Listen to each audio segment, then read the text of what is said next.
Hello and welcome once more to the Good Game Podcast. My name is Lin Jie Kong and welcome back. It's been a while and I've been really busy in my day job, producing and directing television, but finally I found some time this week to push some buttons and bring you episode 7.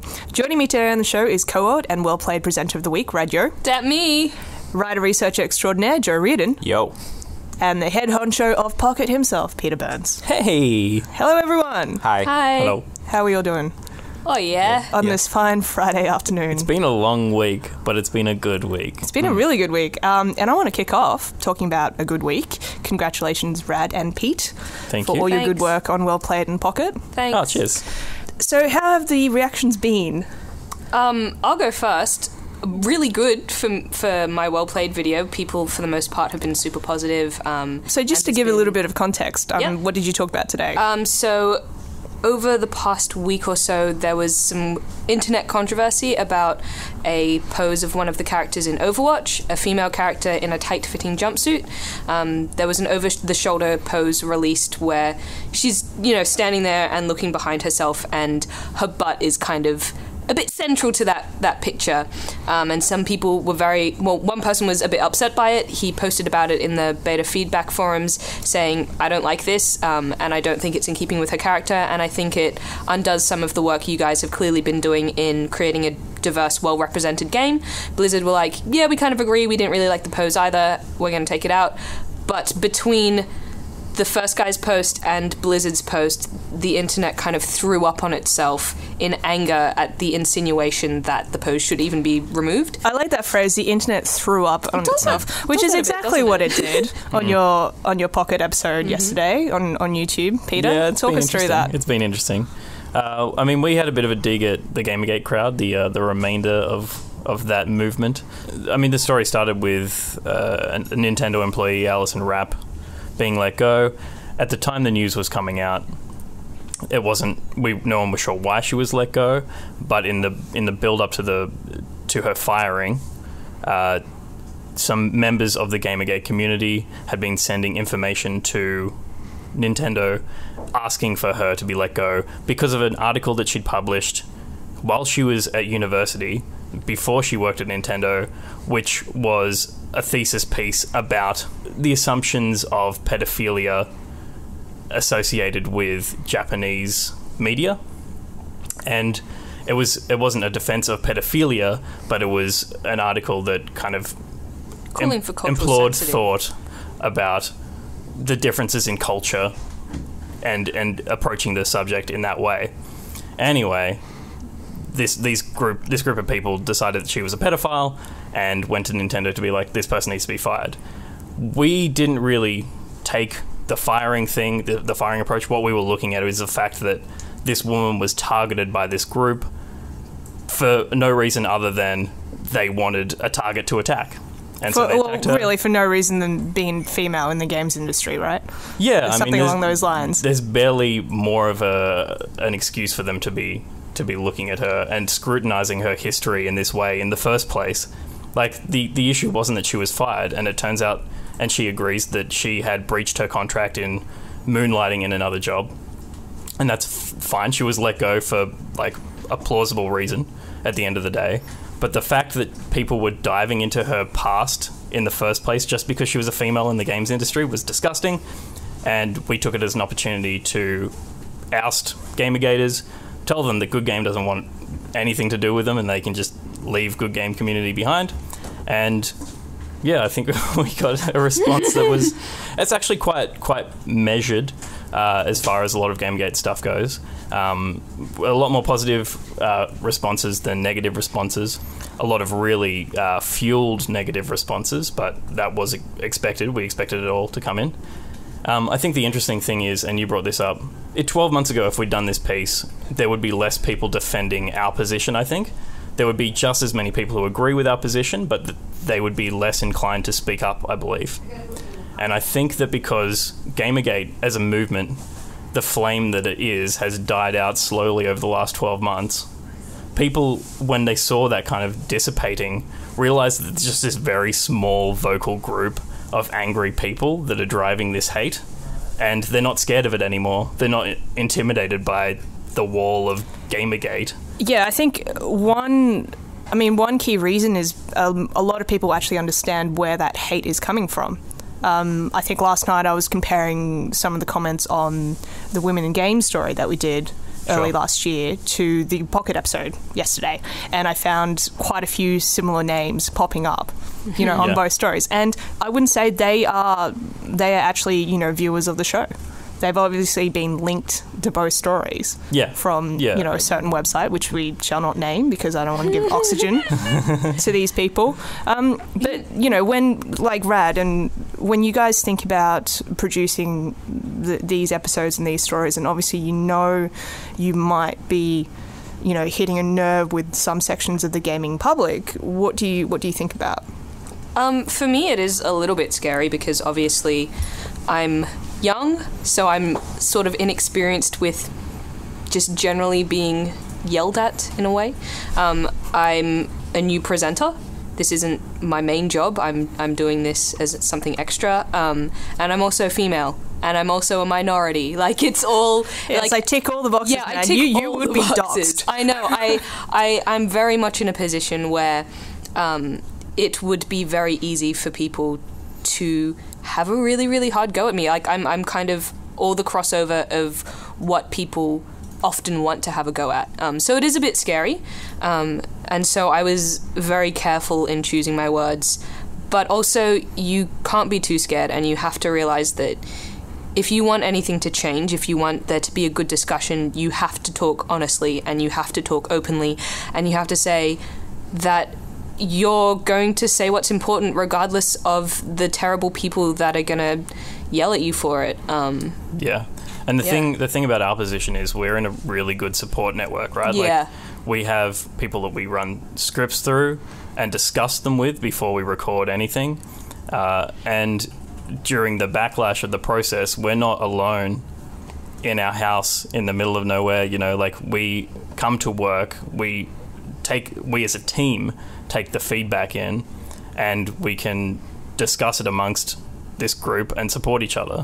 Whereas people like Brianna Wu didn't have that at their disposal. I mean, she has her husband, but it's like it's a much smaller group. Like, we're quite a large team now. And we'd back each other up in we a back fight. each other up, and so there's ABC security downstairs. That helps. Yeah. But also the one guy, right? we have the but confidence he's of tough. experience in dealing with it all as well, and I think that lets us, as you said, Rad, just be as honest as we can about it. Yeah. Joe, often you've said, the internet is the cesspool of humanity. And you tend to... Don't get angry at me, internet. I love a lot of you. But you tend to see those comments and just, go, I'm not touching that with a 10-foot pole. Yeah, What's kind of your take on internet toxicity? Well, I try and stay out of a lot of it. When I was younger, I used to sort of dive headfirst into online discussions, and I quickly realized it's about as effective as yelling at a wall. You never change anyone's opinion about anything. It just, you end up with the same arguments, goes around in circles, and all this stuff, if you read the comments on these videos, it's stuff that's been said thousands of times over and over. Like, people aren't ever going to change their views. I think one thing that's interesting, like from my perspective, I stay out of a lot of this stuff, but one thing I do is I go through the shut up, Brad. I go through the Spawn Point inbox to find questions for our Spawn Point, and in that, the kids are often very happy to threaten. Like, I probably get the most death threats and bomb threats out of anyone on a daily basis, because the kids will be like, answer my question, or I'll kill you, or I'll blow up the ABC, and like, they're joking in a way, like they're just saying it's a funny way to get attention, or they're not actual death threats, but it's like online they're just very happy to be really angry about stuff. It's and interesting fired up. because as you said, these emails are probably from kids 8 to 12 years old, and when we were kids as well, we would say silly things like, I'm going to kill you, I'm going to blow, and it's coming from a kid's perspective as well. It's not something they're thinking through in terms of it's a threat. It's just like, I'll blow up Darren. It's a funny thing to them in a way, but often they just write, I'll kill you, and it's like, okay, next question. Like, pro advice, kids, if you're listening, we will not pick those questions where you threaten to kill us.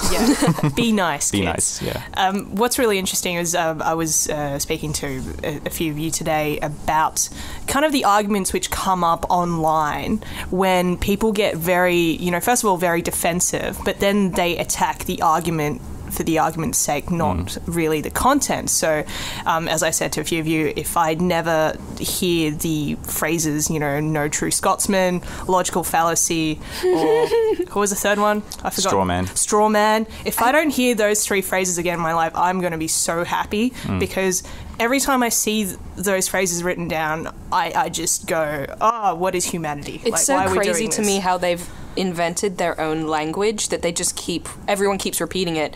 And you start to understand it because they keep repeating it, but it's like you just invented this and now you're saying it to everyone like it's a thing. Stop trying to make fetch happen, right? Yeah, it's not going to happen. Yeah, anything else you guys want to add? Be nice to each other.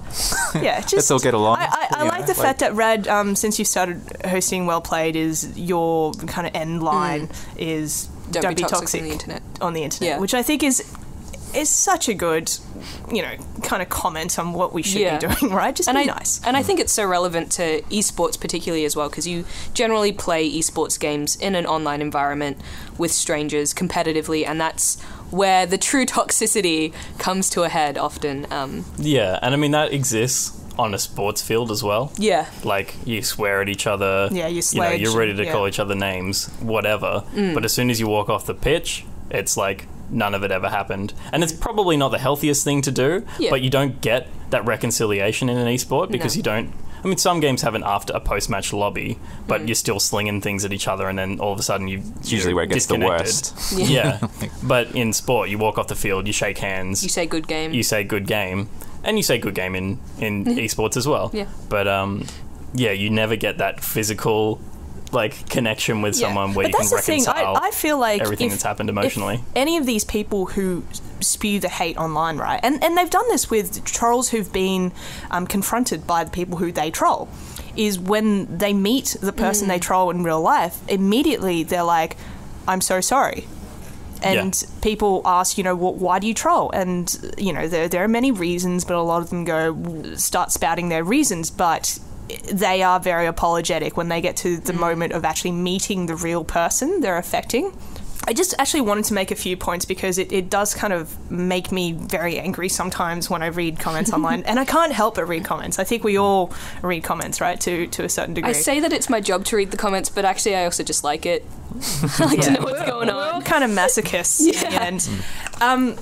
For me, the two main points are just because you haven't experienced it doesn't mean it doesn't happen to other people. Yep. So that goes with racism, sexism, homophobia, any other types of isms and ears. Try and put yourself in other people's positions. And that goes, for both sides of politics and other things as well. The second thing is just because we highlight certain issues doesn't mean that other issues aren't important. And so every time you highlight something like, women's involvement or contribution in the games industry, immediately some guy might be like, well, what about male nurses? What about male teachers? It doesn't make that issue irrelevant. But we're a gaming show that occasionally dabbles in pop culture. Of course we're going to deal with issues in our context. It's the same thing of when a protest happens or something against, for example, when the whole, what was her name? Refugee baby. Name I can't remember. Brisbane. Yeah.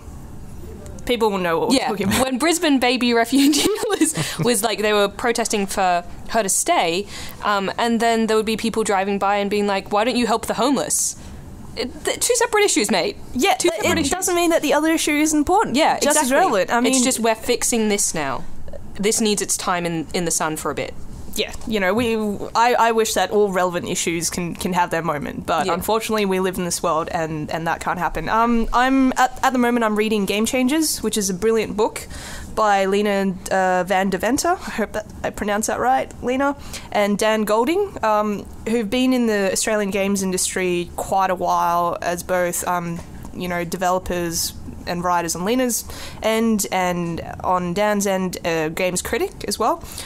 Peter, I don't know if you've started the book. I've only just started it. I'm about a third of the way into it. It's brilliant. If you guys want to know more about, I guess, a history of what it means to be a gamer, the history of women in the games industry, the whole Gamergate issue from the last 2 years, I highly recommend reading the book. It's great. Yeah, and it's funny and it's sad.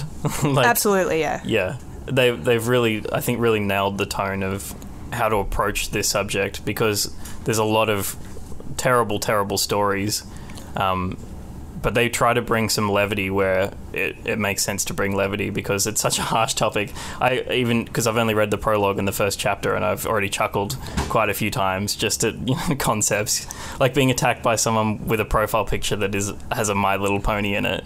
You're like, I can't take anything you say seriously. Like, yeah, it's a great book, and I hope more people read it. I hope members of our audience read it. On to happier things now, guys. So we're doing a Q&A. Lots and lots of questions from our listeners and viewers. Where's Thanks Tony for Jones? sending in questions, guys. Yeah, thanks everyone for getting your questions in. Where's Tony Jones? Yeah. I don't know. Is he doing more Q&A? I think he's doing more Q&A. He'll be doing more Q&A. Yeah. He should be running this. He should. He's busy. We should. He's got better things to do at a pitch. 5:30 on a Friday. Yeah. I'm sure he has like real studios to be in rather than our makeshift podcast studio right now. I travelled literally half a foot from my desk to this desk. That's why you're on the podcast today. Oh, yeah. Because I didn't have to Proximity. move anyone. Exactly. So Jeremy Cowell asks, I'd like a discussion about superhero fatigue, and if you guys are feeling it. I just saw Batman vs Superman and left the cinema feeling nothing. Like, what was the point apart from shoehorning two big characters together in a movie to try and lay the foundation for a slew of probably mediocre sequels? Now, have you seen it, Rad? No, I haven't. Okay, so Rad and I haven't seen the film, so Pete and Joe have. Yep. You guys should start the discussion. Sure. I mean, take it away, Joe. Well, I mean, in terms of superhero fatigue, absolutely. Like, I rarely can be bothered to go see superhero films. Occasionally, a friend will be like, "Oh, do you want to come see Deadpool?" And I'll go along to see it. And I'll a similar kind of thing. I'll leave being like, "Look, it is what it is. It's kind of predictable. It's safe. They're always by the numbers. Some are better than others, but I find it hard to get excited about them. They just do. They're just so safe and dull and boring. I find like." It's you're going to get a spectacle, but that spectacle's so obviously coming, and it's just like a bunch of guys flinging around CG stuff. I don't know. It leaves me feeling hollow. I just like a film with a good story and some good characters, and rarely do you get those in superhero films. Yeah, how did I you agree. find the recent Batman vs Superman compared to maybe some of your favourite superhero films? It's a bit of a mess of a plot. Like, it doesn't. The characters don't really have a moment. It's jumping around between so many things, and it never really has time to make you care about anything. Like, I come out of it feeling like, what was actually the plot? Like, what was the storyline there?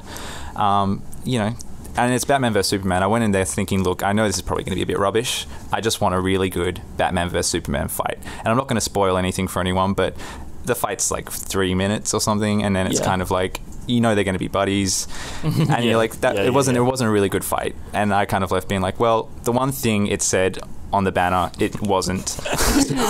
I think the issue that DC have, the predicament they found themselves in, is that they're playing catch up to Marvel, who've got a decade on them, and Marvel have played the worst role in like bringing on this fatigue, because like Joe said, they're so vanilla. They're all the same cookie cutter crap. I mean, every now and then I find one comes through and I get actually excited about it. I think the Captain America arc so far has been the most interesting. He's the most human of the characters, so I think there's at least like a Rock you can empathize with in these whole things. But Thor was crap. Thor 2 I didn't even bother watching. I won't go into all of them, but the point is that they've had the time to build this ensemble, and by the time they made the Avengers film, Joss Whedon's one was I thought was particularly good. They'd had time to build character arcs, so all those characters made sense in that scenario. Whereas with Batman vs Superman, they've tried to shoehorn in as much as they could because they've got a Justice League film on the way. They're trying to make that make sense, and they just haven't had enough time to curate it all and bring it nicely to a head. So this Batman vs Superman film was a mess. But a positive thing, Batfleck was actually really good. He's good, and the sooner they give him a solo film, the better. Yeah, and as soon as we'll see that soon, I'm sure. Yeah, I feel like he's the deserved best actor in that film. Oh, but by a huge stretch. I mean, Jeremy Irons plays a good Alfred, but he's underused. That's true. And he could deliver every line, and I would be so happy. Jeremy Irons is good in everything, even Dungeons and Dragons. Yeah. Yeah, the Dungeons and Dragons film is so bad, but he still has so much authority. Just that voice, gives him a free pass. Yeah, I mean, the movie's crap. Rad, superhero fatigue. I love Marvel Cinematic Universe, and because you're a huge Agents of S.H.I.E.L.D. fan as well. I love Agents of S.H.I.E.L.D. so much. Well, you're off the podcast now. It's interesting with like TV superhero stuff because I just finished watching the latest season of Daredevil, which is fantastic. Like I love the Daredevil show, and I feel the superhero thing, given a TV format, given a bit more time to actually focus on characters rather than that kind of 2-hour, predictable arc. Yeah. Is just so where much they more have rewarding. To have, like a bad guy boss, and then he, gets stronger and that kind of stuff. But by the same token, some superhero TV is rubbish. Yeah. No, true. I've watched the first 2 episodes of Gotham, and I watch a lot more me. Marvel than I do DC. I did watch obviously all the Christian Bale Batman films, and I enjoyed them all. But I like what Marvel's doing, and I like the characters, and I love the TV show, and I love the way that the TV show links into the films. I'm personally not sick of it because, number one, I bloody want my female lead superhero film already. I want it. So Wonder Woman, you're looking forward to? I will take any. Whether it's Wonder Woman, whether they decide to do an Anne Hathaway Catwoman, which I don't think they will, but I think they should. Oh yeah, that they could be probably interesting. won't anymore. I think. Yeah, I don't think they will, but I think they should. Or whether it's... I don't care what it is, I just want it. Or whether it's Black Widow, just give me something. What about the last Catwoman? Look, Joe, there's some things we don't speak about, okay? Sorry. And honestly, that was one of the biggest travesties of this Batman versus Superman film, is that Wonder Woman's character is so shoehorned in. There's no character development for her.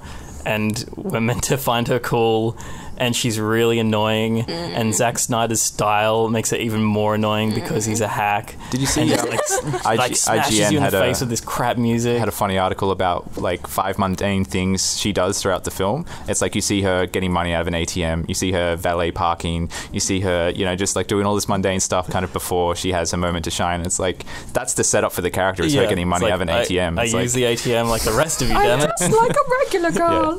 Yeah. I'm probably the most fatigued out of anyone in this office. I think the last superhero film I watched was Captain America 2. And I didn't even watch that willingly. I think I worked that night. No, I think I enjoyed it. I enjoyed it. It was quite good, but I didn't actually pay and go see that film though.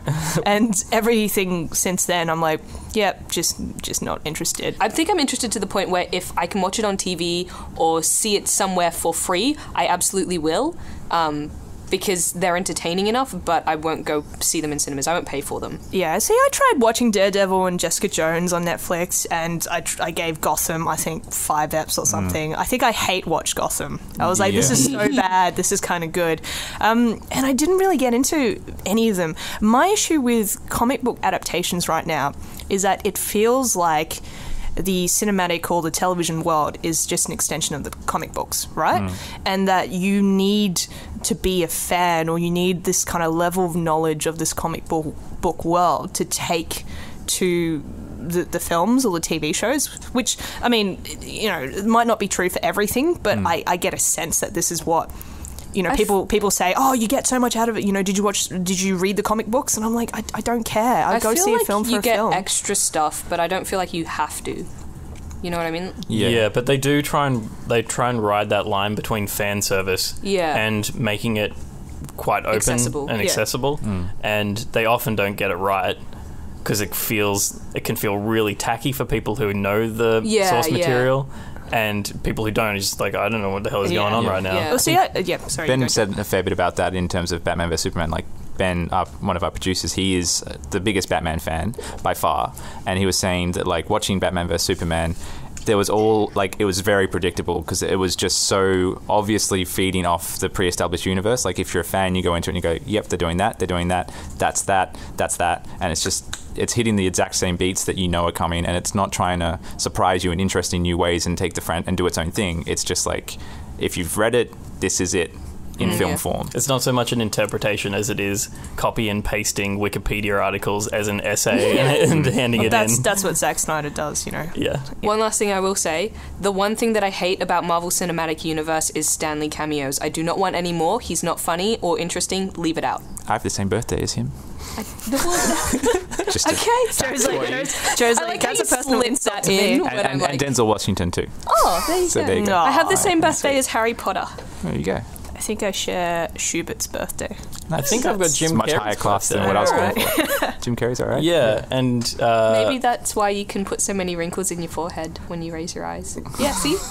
See, no one's going to be able to see this. count them. No one can see, but count them. 1, 2, 3, 4, 5, a lot. It's like you've 9, got like 12. 3 lines upwards, but then it's split into 3 sections. Before I started Pocket, it was only 3. My skin is sagging. Yeah, you've aged at least a decade.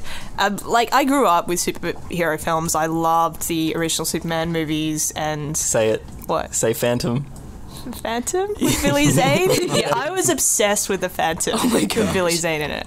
I mean, I was like 10, okay? So it was like, in the same year, it was the Phantom and Independence Day. And I got laughed out of film school, or almost laughed out of film school, by saying that both those films were seminal in me wanting a media career. Like, I wanted to be a film director. They're just like, leave. I went to film school and everyone's like into, you know, Lars von Trier and stuff. And they're like, Independence Day? Are you kidding me? You're like, I like fun. I just want to say a lot of them don't work in the industry. So, yeah, look who's laughing now. Anyway, moving on. It's a topic that we can discuss for hours, guys. So we'll probably continue discussing it throughout the year. What about gaming controllers? Like, dislike? As I'm getting older, I find controllers more comfy to play with even on PC. I agree. I like controllers. Yeah, love controllers. Control support for PC is the best thing. I basically like always the have option. my controller next to my keyboard, and like if I'm playing something like Battlefield, you know, running around first person, mouse, keyboard, jump in a vehicle, pick up the controller. Like a lot of games are really good just jumping between them. Like it's really good. I was raised on PC, and my hands find it really hard to use a controller sometimes. Like not always, but sometimes it just feels so awkward for me. So even things like Shadow of Mordor, everyone played it with a controller and said it was great with a controller. I played it with mouse and keyboard, and it was awkward, but it still to me was more comfortable than using a controller. You got there. You had to be, you know, the best gamer that you could. And I think we're in the kind of the highlight of controller evolution at the moment. Both the PlayStation and the Xbox have really good controllers this iteration. They both feel good in the hands, and they're heavy, and they feel like they're not made of cheap plastic. So yeah, and so many like games are just designed really well around controllers now. Like, I mean, to the detriment sometimes of the game. You'll get in there and, like, I think the Division, if you play it through the menus and you're like, this feels like it's made for a controller. And when you're with a controller, you're like, this menu's great. And then when you're with a mouse and keyboard, you're like, this is a bit messy. Radial menus, born of the controller, obviously, of the joystick, do not work with a mouse. Yeah. Particularly like intricate ones where you got like 16 options and you're like, no, it was that one. No. Still go to the mouse. Yeah, me too. With the Division I did. Yeah, but I would say most third-person action games play better with a controller these days. Are designed to, anyway. Yeah. Good stuff, guys. I'm going to keep this next question for maybe a later podcast. So, sorry, Dylan Kempster, but Mysterious. keep listening. Right. Or is it too good? It's just too good. It is very good, and it would literally take us 20 minutes to answer it. Well, now I want to know what it is. Can I just read it? You can read it. You Yeah, can but read don't it. say But that. I'm going to move on because we don't have that much time. For anyone who isn't a host, how has your job affected how you game? This is a good question. Who wants to go first? I think Joe does the most gaming of the lot of us, so tell us. I mean, that's changed over the years. Like, I've certainly, I think in the last couple years, I find myself, I get home and it's like I've been playing a lot of games for work, and I'm just like, I just want to watch TV. Just anything other than gaming for a little while. But then, a game comes along and I'm just obsessed for hundreds of hours, and it's like every spare hour is that. I guess mostly it's just, sometimes you're a bit fatigued from gaming, but then sometimes you just end up playing games you wouldn't usually, or, you get exposed to everyone playing something they're really into, you jump in, check it out, and you're like, hey, this is pretty cool. Or you're just forced to play something for research / footage capture purposes, and it's like, I really wish I wasn't playing this game. This is terrible. The great thing is, as you said, if you become obsessed with a game and the entire office is obsessed with it, and it's a privilege to come to work every day because you can just indulge in being obsessed with this game, because that's all everyone and anyone talks about in the office. Yeah, for sure. Yeah. I would say working on Pocket, I play a lot fewer games, far fewer games than I used to, just because I am exposed to far more games than I used to be exposed to. Like, we look at something different like nearly every weekday, and seeing the first 40 minutes, hour of a game through Nick Boy's eyes is enough to make me go, oh, I kind of understand that game and I'm not willing to play through that hour again, so like that's it for me. I know what the game is, but I'm not going to play it. So I kind of fall back to things that are more repetitive, like Dota, or I would even put Dark Souls into that category, because the 33-hour playthrough is something I'm willing to do many, many times. So I will play Dark Souls 3 a lot. But yeah, I fall back on just a few games rather than playing a broad spectrum of them. I just want to say that 40-minute playthrough of Dark Souls 3 with you coaching Nick Boy was beautiful, but after watching that, I will never play Dark Souls. See, I was hoping for the opposite. I hoped that my tuition would carry across to people who are watching it as well, and they could absorb a bit and maybe give it a go. I think I just come from the perspective that I know that game will consume my life, and I can't let That's a glorious thing, Lin. I know, when games Joe. do that. That's when they're at their best. It needs your soul. But I need to live right now, and I have things. You can live later, Lin. Yeah. I thought that when I was 25, but no. But Rad, how about you? For me, I think I used to, just because I was broke, play the same games and play like indie games mostly because they were cheaper, but now working here I play more of the bigger games and I care more about the bigger games. Before it used to be, a $90 new release or whatever, I was like, there's no way that I can afford that, so I'm not even looking at it, but now I will look at them and care more about their existence. I don't think I ever would have picked up Dark Souls had I not started working here, because I think it would have been way too painful an experience to go through alone, but having people like Pete, who are experts in the office, that can give me some information and stuff, so I go home and play and then come back and be like, this thing happened and I don't know why, and he'll be like, alright buddy, here's what you need to do, or jump in some co-op with me, is really helpful, and it's helped me be able to enjoy games that I otherwise perhaps wouldn't have. So that last question was from Jack Cringy. Thank you, Jack.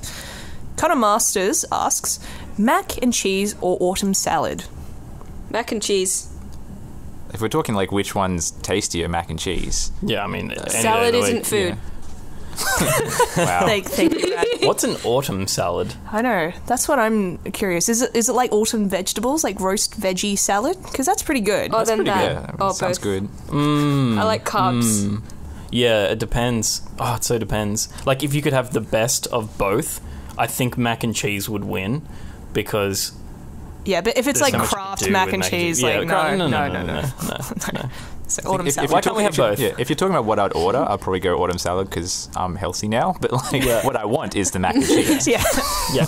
What your heart really, truly desires is mac and cheese. Thank you, Connor. Gloria Chan asks, how many people in the office like cats? And what are some memes floating around the office right now? I think everyone loves cats. Even Ben. He used to hate cats, and now he has one. Then he got one. Yeah. He loves And it. he's like, this is great. Yeah. I don't think anyone dislikes cats. I think Sam and Toby are dog people more than cat people, but they still like cats. Yeah. How can you hate an animal? They're so beautiful and innocent. It doesn't matter what creature Ferrets it is. scare me. Yeah, but they're still cute. Mammals are cute. Yeah. Yeah, reptiles are a bit creepy, cute. but they can be cute. Yeah. You don't want a freaking Komodo dragon in your living room, but No. I'll take a little pet. Unless you have a bond lair. Wizard double. Unless you have a bond lair Yeah. in your room. What are the corn snakes? Beautiful. Yeah. Lovely skin. I love snakes. Snakes are gorgeous. Yeah. Yeah, I can't say I'm a fan of snakes. Yeah. I desperately want a cat now after our GDC trip where we had a house cat in our Airbnb. Yeah, nice. It's very fluffy, Mr. Prince. What was the second part of that question? Memes floating in the memes. office. I just feel like whatever comes out of Rad's mouth I know. usually. It's not right. That's a walking So meme annoying. generator. Yeah. Sorry, not sorry. I don't know. Yeah. I honestly I don't do it consciously. So I have for the past, I don't know how long, like maybe 2 months, apparently been saying what a time to be alive a lot. Apparently? What do you mean? It's like every 2 seconds. I didn't even know it was happening until somebody told me. Right. And it was the same with Too Many Cooks. Like, I didn't know it was happening until somebody told me. The Too Many Cooks was like twice in a sentence for like 6 weeks. And then there would be that awkward time when was too much. she stopped. You would say. And then people would still They'd say it give back you to me. give you Yeah. pause, like in a conversation, Yeah, just waiting waiting for for it. I know. Rad to say it. And then I feel obliged, like I have to keep it going. Yeah, I feel like I stopped knowing what memes are popular ever since I stopped reading Imager. Like, You stopped? You've quit? I've quit, and I didn't even intentionally quit. I got just kind of busy. stopped reading it and went, oh, I've got 2 hours extra of my life back every day. Yeah. But in terms of like, inter-office memeing, I think What a Time to Be Alive is the thing that gets said the most at the moment. What is that from? Is that like a current meme that kicked up, or are you just bringing that? I was just really happy about life. Yeah. You know? Well, stop it, mate. Well, you know, Stop it's it. just Yeah. like Just stop being happy. tone it things down are a pretty tad. good. Hey, you know, just Sure. happy to be here, guys. Yeah. All right. great. Good. Just don't say it. MK Flutie, I hope I pronounced that right, asks, does the ABC fund you guys for the YouTube side of things, or should we watch on iView for the numbers? You can watch wherever makes you happiest. I agree with that. However, on the official side of things, ABC does regard iView numbers more as TV more numbers important. the Yeah. most. Yeah, TV It still numbers the loves TV. most, Yep. then iView numbers, and then YouTube is a far third because it's an external space. Yeah, YouTube is considered more of a social kind of thing, whereas iView is an ABC network. So getting network views is far more important to the ABC than having social hits, no matter what they are. Social kind of interaction doesn't mean as much as having people viewing content, which is they deem to be separate. It's slowly shifting. I think eventually we will see YouTube numbers be taken into consideration, particularly with a show like Pocket, which is only online. So if you watch it on YouTube, make sure you play it through iView as well. I think But the thing just we do want it to do, everywhere. though, is it's our job to make content available to as many Australians as possible, no matter where they want to view it. Just give them access. Yep. So wherever So, I you're mean, most comfortable with. The funding side of things a bit above all of our pay grade in terms of budget approvals and stuff like that. But as far as I'm aware, I don't think our ratings really factor in too much in terms of what we get. You know, it's No, like because we we're- have a need to do, you know, we have so much production that needs to be done, and they go, well, that's the budget you need, and we make a case for what we need. Yeah. Yeah. It's a very complex process as well because we are a public broadcaster. And so, you know, as a public broadcaster, you have to look at market failures and where programming needs to be made that other broadcasters aren't making in Australia as well. That is a question I may put to our executive producer, Janet, later on. The Doctor of Who asks, how many chefs is Wilbur too... Baggins. How many is. chefs is too many? So this is back on the meme thing. Oh, we're back at the cooks. Yeah. We're back- Because we're Will was probably in the office while While that that was going whole on. No, crap the was reason happening. that his username is now Too Many Chefs Right. is because he was asked. Okay, so Will is a guy that we know. He's done work experience with us, I think, twice, and he's kind of, we see him around at conventions and things like that sometimes. So he was in the office one day and he was asking which other day that week he should come in, and he was talking to Sam and I said something like, I think Wednesday will be good, but I said there's a couple of cooks around that day because I knew we had other people coming in, so Thursday might be better. But if you can come in on Wednesday and sit in with Pocket, then that's fine. But we won't be able to take care of you on Sam and I won't be able to take care of you on Wednesday. And then he went to Pete and said, Pete, can I come in and sit in with you for Pocket on Wednesday? Rad said that there's going to be a couple chefs in or something that might make it difficult. And Pete was just like, what? He was so confused, and then he's like, Rad said, and then Pete came over and said, Will just said something about chefs coming in, and I was like, what? No, I said there's a couple cooks on Wednesday. So that's how that happened. Right. That That was like Yeah. the longest explanation of a Twitter question. Good story Yeah. though. I appreciate you it. asked- question? What was the question? So how many? How many chefs is too many? Oh, I would- just any. I would say More than Not one, many. really. depends Any. what's cooking, right? You know, That's true. depends what's cooking. Oh, why are we making this reasonable? Joe's like being logical. Okay, moving on. Black Lagoon asks, who would be your ideal guest to appear on Good Game, Spawn Point, or Pocket? That's a tough question. Yeah, we have If to we think could now. get someone on Spawn Point, the kids would probably go nuts for Notch just because they all love Minecraft. But I don't know how have to- good I don't talent know he if would they be. care. I feel like we have to be careful with Notch as well, considering Maybe. what he said Yeah, true. in the past But, few months. Yeah, I don't know. I don't know if they care about Notch. They just The like creators, Minecraft. yeah.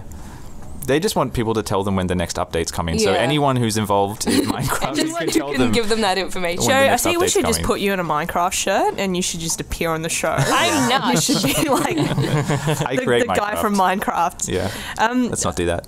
No, let's not do that. For Pocket, I would say PewDiePie for the numbers. Oh, Them numbers. Yeah. damn numbers. And I wouldn't have to deal with it, so... No, I'd be totally happy. I think he's like a very interesting character and we'd have a Yeah. lot to talk about with him. Speaking of guests, though, you're getting a pretty big one next week. Yeah. By the time this goes up, No. We'll be like, this will go up on Monday, so your guest is coming in on Thursday. yeah, right. At the moment, it is planned that the Iceman himself, not Val Kilmer, Sean Ashmore, is coming in to promote Quantum Break. So we're going to have a chat to him about the process of I won't motion be here capture and and I'm facial gutted. capture and I'm he's so so happy pretty. because I was like one of two people who watched the following I've all the seen- way through season yeah, 3. I've seen So The it's Following just as well. us two, really. I'm not going to be here, and I've told Sam to print out a picture of me and give it to him to hold, and then he can take a picture of him holding a picture of me, so I can be like, I met Sean Ashmore. I think we're just so excited because It's like, that's not happening. he's the first Hollywood. yeah, it's Talent? funny. It's Like funny. that we're Like, yeah, I mean, there's this like megastar coming in, and he's going to be sitting in the Pocket studio with like Just like a budget cupboard. chairs Which is, we found which is, around the, I mean, no the offense, ABC Pete, and- possibly the grossest oh come like on. area of the office. That's I don't think bullcrap. so. It's the sexiest dressing in the whole building. Got the best TV. I don't know about So that. many germs in Oh, that. it's right? beautiful. This is Legion there's disease going in germs. the aircon. I mean, there's a layer of filth over everything, but It's very moist in there. it's just not a place that you would expect to see a Hollywood superstar. No, it's not. No. You need to get someone to take a wide angle photo of him in the studio. I don't think there's a lens wide enough to Yeah. capture it. You need to do a panorama. Yeah, Yeah. it's too small, that room. Anyway, it's going to be very enjoyable. Yeah, totally. think. Totally. And Nick will have fun with him as well, so. Yeah. But who would we want on Good Game? If we could get anyone, who would we want? I mean, we've got most of the big devs on at some point. Yeah. Yeah. So it would have to be someone who's not I game think- related, really. Or just have a weekly segment with Gaben. Gaben, yeah, Yeah. Yeah. yeah.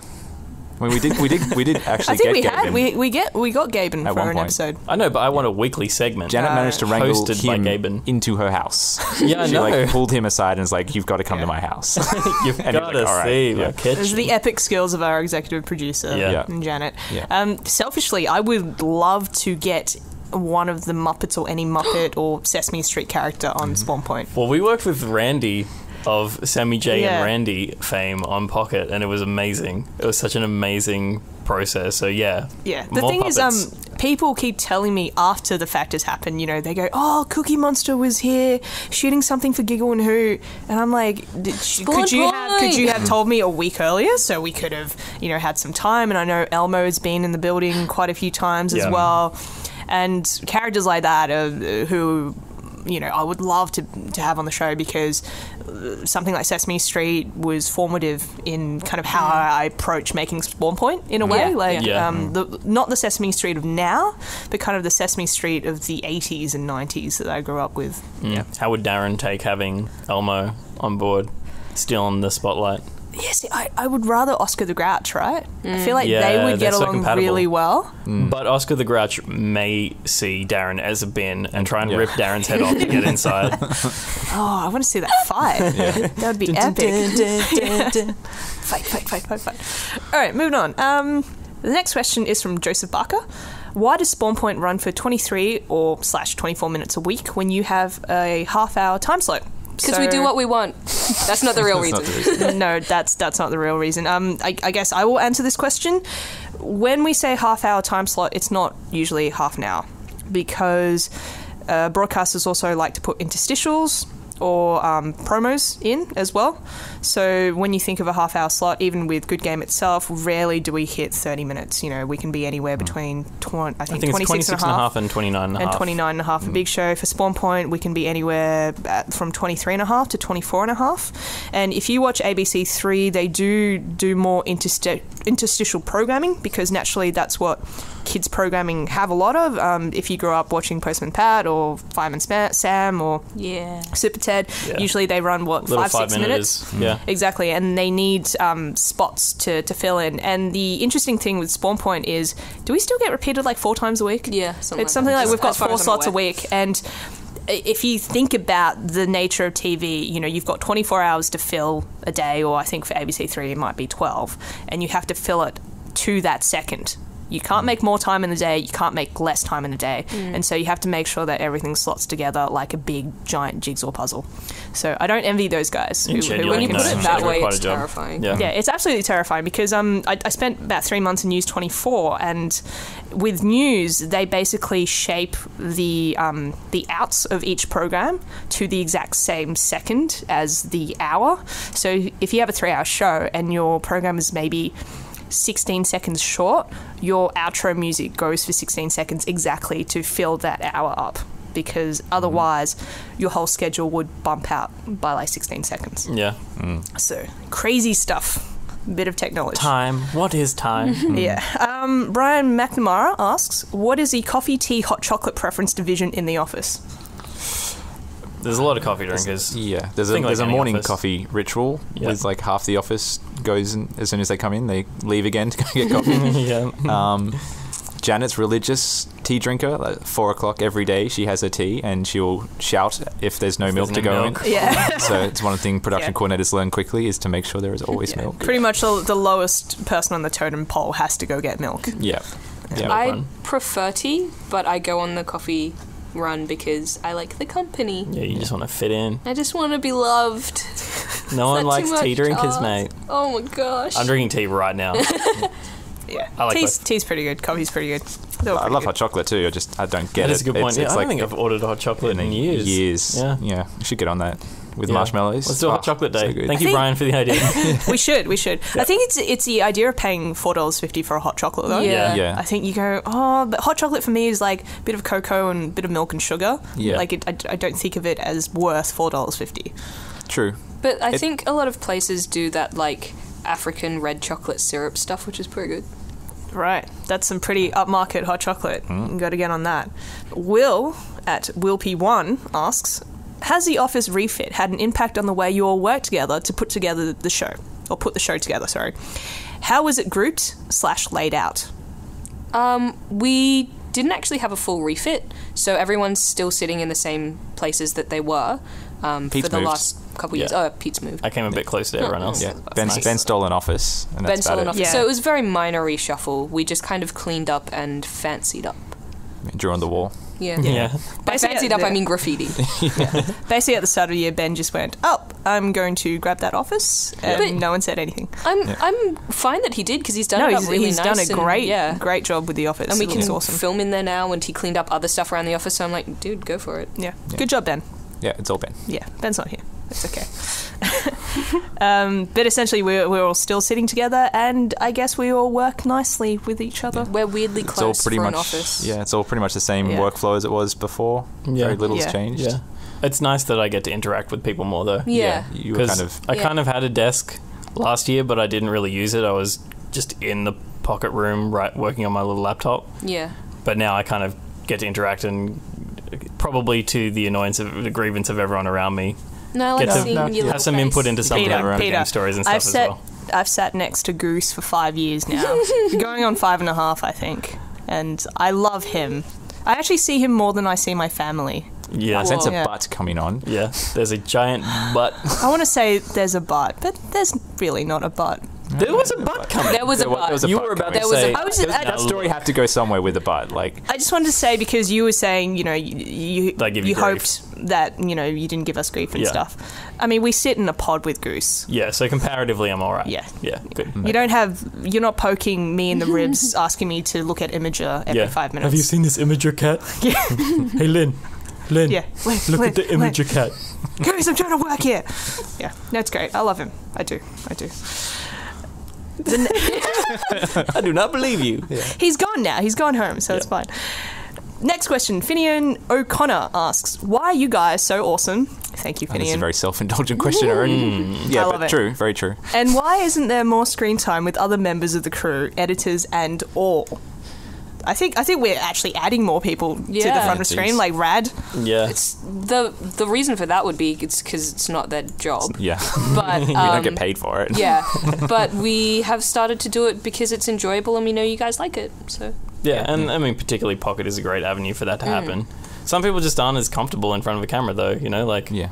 unless it's something they're really passionate about and they can talk about, then they might feel more comfortable just watching people talk about the subject matter rather than being in front of a camera, because it's quite intimidating. It took me years to feel comfortable in front of a camera, and I still don't. I'm certainly Like, not. but, Like, you know, stay I away used to from get me. sweats thinking about it. You know, Yeah. I love it.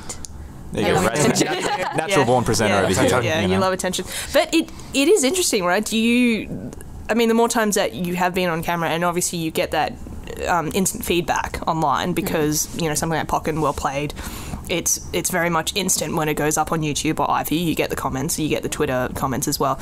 Does that kind of feed into your ego? Like, in a way, do you want to do more of it because you get that instant gratification?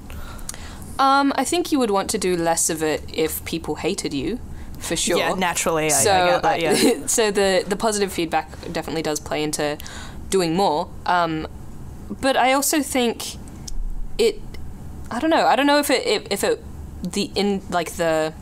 don't know if the short time between it going up and getting feedback influences what I think about it.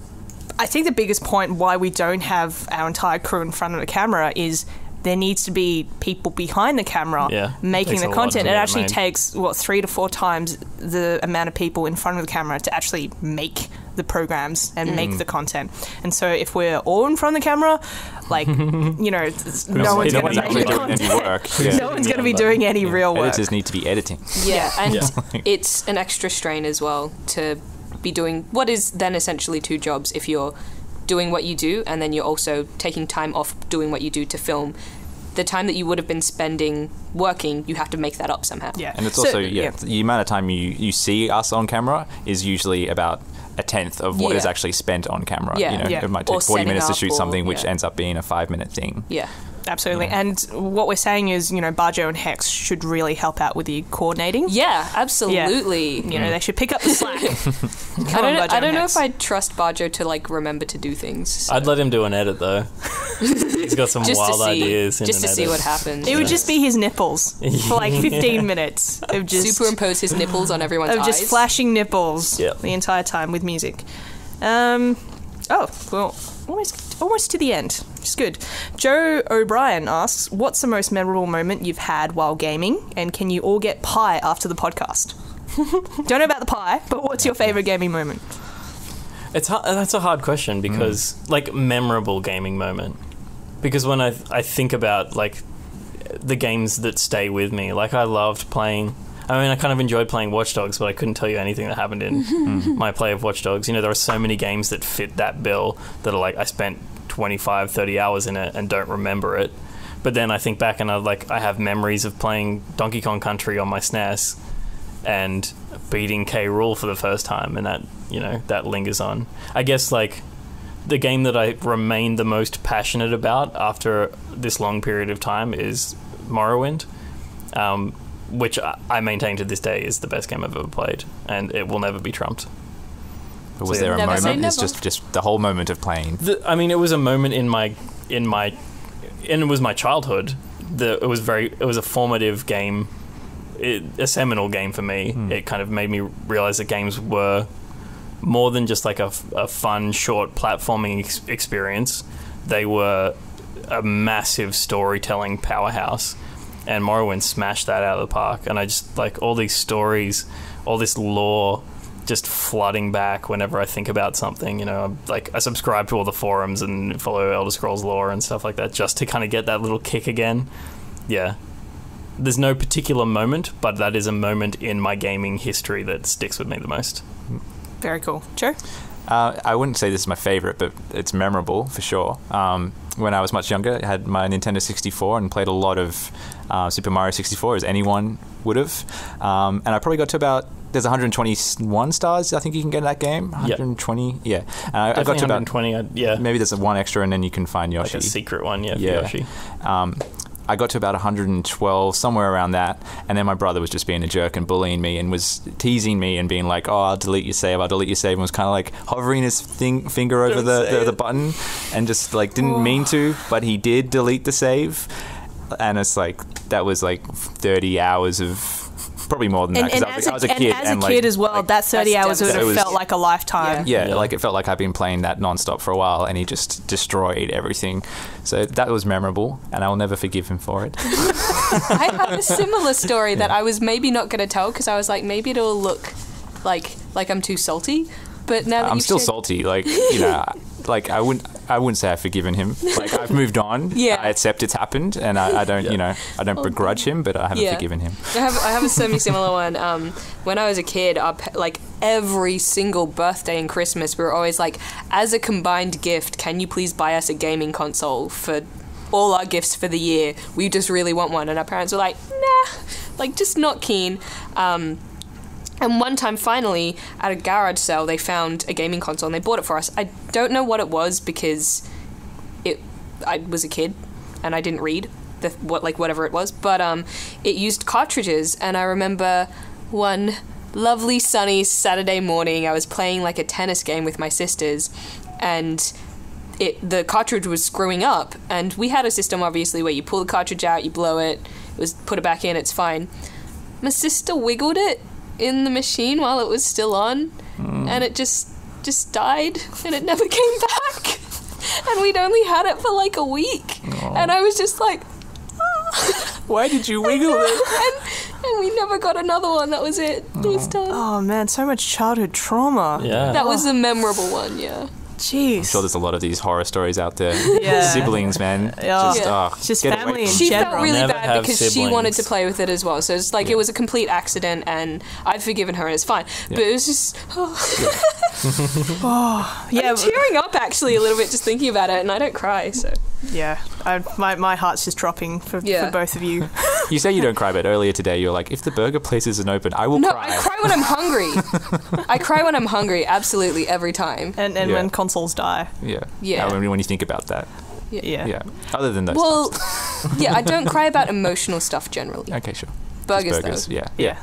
But food and burgers. Same. My favourite gaming moment isn't really in a game. I remember when I was about, I think, 13 or 14, and I've always been a lifetime James Bond fan, and it was kind of the year that GoldenEye came out, or maybe just the year after, and I finally kind of had enough money to go buy my own console, and I remember saving up for a really long time.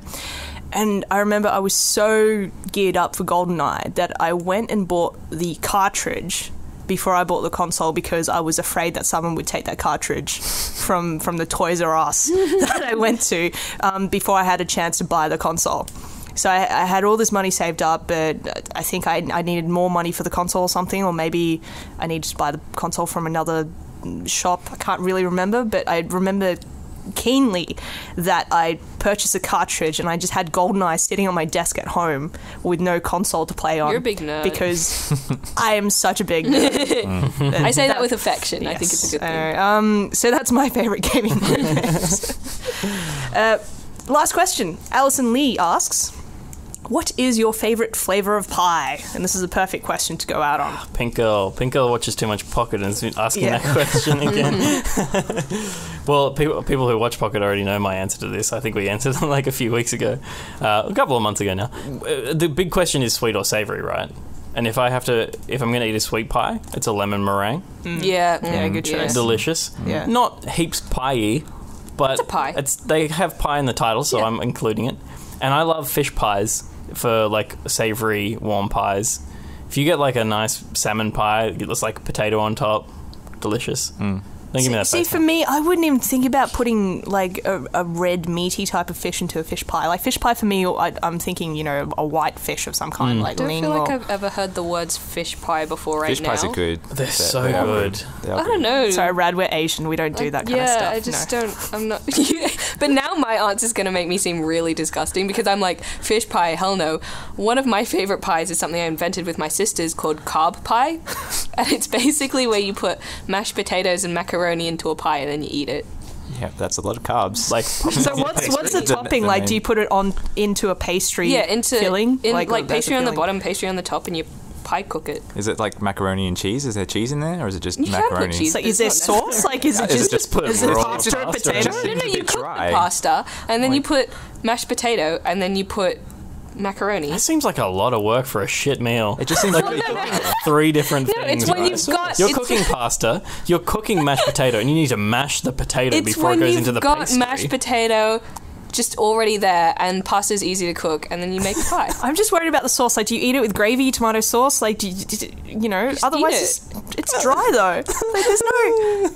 It's like pie crust with dry pasta, and No, I know you cook the pasta. Yeah, I know you cook the pasta, but it's still pasta without sauce. And I know you eat pasta without sauce because we've seen you eat it during lunch. And then mashed potato on top of that. That just... you got to put some like butter in there or something. You can, Yeah. if you okay. want to. If there's butter, I'm down. Yeah. I'm on board. Joe. He knows. Just like a good dirty meat pie. Like, you know, when you've had a few drinks, you go to the server and you're just like, and it's all messy and just like you get a big glob of it on you and you're like, this is awful, but it's so good. I find those pies so scary though, because like when you get a bit of gristle, it's nothing like, it's never bad, but it's still kind of gross. Yeah. Like you pull out a big chunk of like fat that was left in there, or like I like cartilage. So the more gristle, the better, man. The more flavour. Yeah. Offal was, you know, Totally. the best. It's totally fine in like a big steaky pie, but then when you get like servo Like pie, mystery I'm meat just pie. worried about what it is. I kind of grew up and my mum always bought those frozen pies Yeah. from the supermarket, and like we never really used the oven, so we'd always use the microwave. But you There are can, microwave instructions. yeah, and you can microwave it to a certain extent that the pastry is crispy, and so that's actually my favorite, is like a dirty meat pie microwaved, and then you put the tomato sauce in the meat filling. Yeah, right. Yeah. Yeah. Do you peel the whole Yep. thing back, or do you Yeah, you put it all peel. on No, top? no, you peel the whole thing back. So it chuck seals sauce back up. into the filling, and then chuck sauce on top of the pie lid as well. Yeah, Yeah. I think people. Perfect. Yeah, the classic frozen pie cooking method though is because you can't wait for the oven to do all the work. Yeah. You turn the oven on, you walk away, you come back and you put your pies in the microwave, and then Yeah. you just chuck them into the oven for like a couple of minutes to crisp them up yeah, a little bit. That is That's the way it's a done. good point. I'm going to try that maybe Yeah. this weekend. All right. worth it. On that note, perfect end to the podcast. And thank you again for joining me, everyone. You're welcome. Thanks for having me. Oh, that's us. Yeah, hi. Rad's thinking about food. She's Yeah, like, well, I actually, thought you were want pie talking now. to the audience at that point. Well, it's already like 6:13 p.m, so it's probably, Oh. time for dinner. If you've got a topic you want us to chat about on the podcast, you can tweet me at LJology or leave a comment on Facebook or SoundCloud. We always love attention and nice compliments, so continue to send those in and leave the hate at home, please. Yes. On The that hate note, can be funny though. Like, the hate. Well, yeah, send the hate in only Send if the it's hate funny. to Joe. yeah, it'll just get Doesn't buried check among his the other Twitter, death yeah. threats anyway. It's fine.